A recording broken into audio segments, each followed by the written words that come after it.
بات ہے، اپنی جگہ پر اپنے عزت نفس کو انہوں نے برقرار رکھا. انہوں نے کہا، اس انصاری صحابی سے کہا، اللہ آپ کے مال میں، آپ کے جائیداد میں، آپ کو آل و عیال میں اللہ برکت دے. مجھے اس طرح کی جو آپ کی جو چیزیں ہیں اس کی ضرورت نہیں ہے. میں خود ایک تاجر قسم کا آدمی ہوں.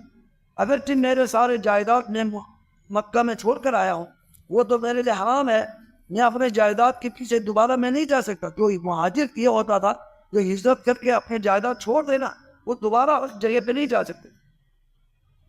انہوں نے کہا کہ سب کچھ میں چھوڑ کر آیا ہوں اللہ کی رضا کے لیے، لیکن میں یہاں آ کر آپ سے میں آپ کے جائیداد کے لیے یعنی تقسیم کر کے میں اس کا حصہ نہیں لوں گا.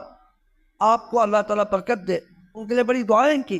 پھر فرمایا کہ آپ یہاں مدینے میں بازار مجھے لگا دے، میں خود تجارت کروں. انہوں نے